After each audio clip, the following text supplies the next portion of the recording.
I've always wanted to know the answer to a question. I've been obsessed by the question of what makes the difference in people's lives. I was not popular in school. I loved people. So I was passionate about figuring out what's the difference in people. Why is it that some people are given everything? The type, they really do have parents that love them, that are there for them. They have tremendous educational background. They have all the economic resources, and they end up spending their life going in and out of a rehab. They had all the resources. And then you meet somebody who's been, abused, or no one's been there for them, or they've been physically abused or sexually abused, or the worst things you could possibly happen to a human being.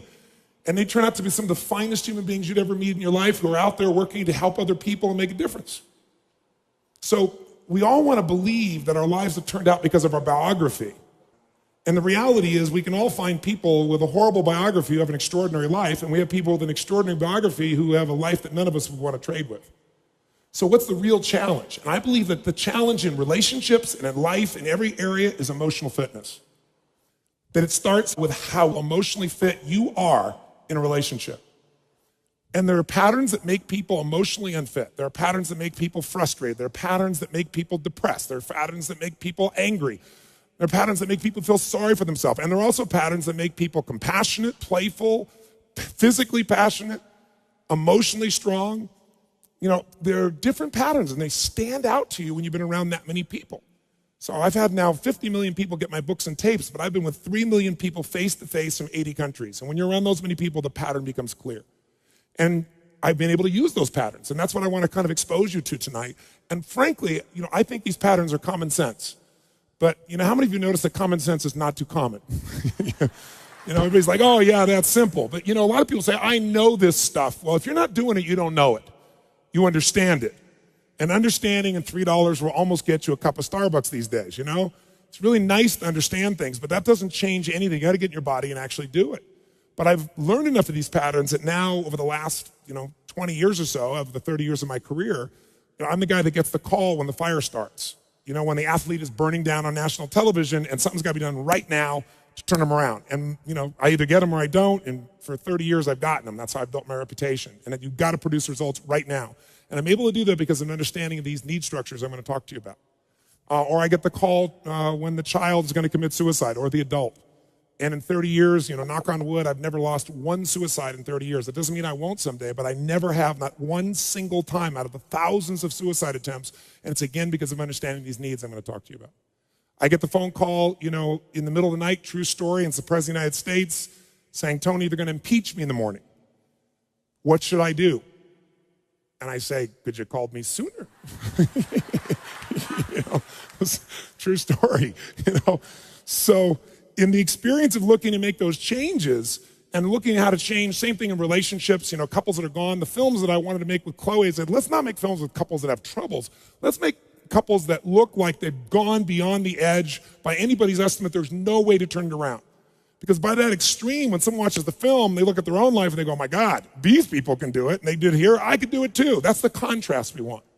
But the basis of all that I do comes down to knowing that the difference in your life, your relationship, your physical life, your emotional life, any aspect of your life comes down to this sense of psychological strength or emotional fitness.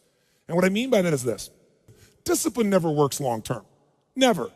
What works is when you become addicted to something positively new. You trade one addiction for another. When you shift from having to doing something to wanting to do something. So our focus is how to make that happen. But I'd say this to you.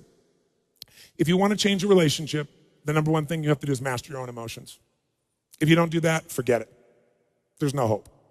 And what's wonderful, though, is it's easy to do if you know how. But none of us have been taught really emotional leadership. Emotional management is the very minimum, much less how to direct and shape ourselves. I don't mean faking your emotions. I don't mean pushing them down. I don't believe in positive thinking, although you may think that from watching some of the media coverage. I am not into positive thinking. I'm not here tonight to tell you to go to your garden and say, there's no weeds, there's no weeds, there's no weeds, there's no weeds. I'm very clear that I believe that life is about leadership and being truthful to yourself. And so I believe, number one, that the mandate for any great relationship and the mandate for anybody to lead their own life and not be a follower is you got to see things as they are, but not worse than they are.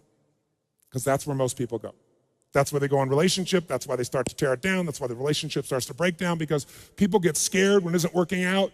and then they make it worse than it is so they don't have to try. Because they don't want to try again and be disappointed. They don't want to feel that sense of rejection. They don't want to feel that sense of failure. So most people make it much worse than it is. People tell me all the time, oh, I'm skeptical or I'm pessimistic. I say, no, you're gutless. It takes no guts, it takes no courage to be a pessimist, to say it's not going to work, to try to find out what's wrong. What's wrong is always available. It's always what's right.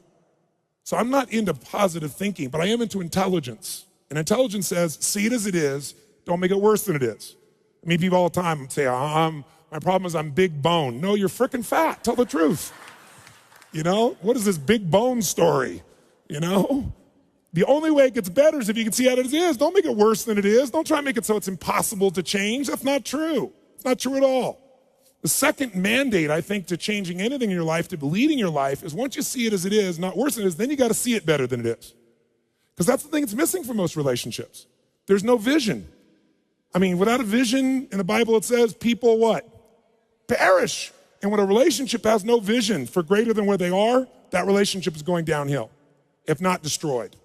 I believe that every relationship, every part of life, every part of a human being needs a compelling future. If the future's not more compelling than today could be tough, but if the future's compelling, we can get there. And that's what every leader does. And every one of you in this room, and I know some of you are here, I guess, from the general public as well, just for your own relationships, I really acknowledge you for. But I know that you're from the military here, I know the therapists here, people from all walks of life, you're all leaders.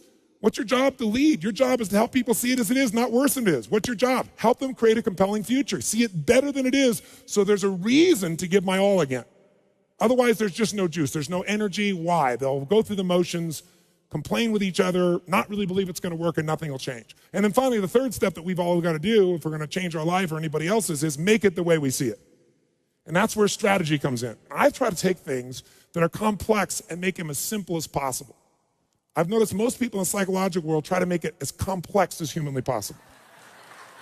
Because it makes us feel so sophisticated when we can talk with all these complex words and elements and so forth, and we can really, we got our degrees and we're somebody. But you know what? That doesn't help anybody. So I look for a nickel word to get to the heart of something. I've tried to take something complex and make it simple so that people really will apply it. And that's the focus here.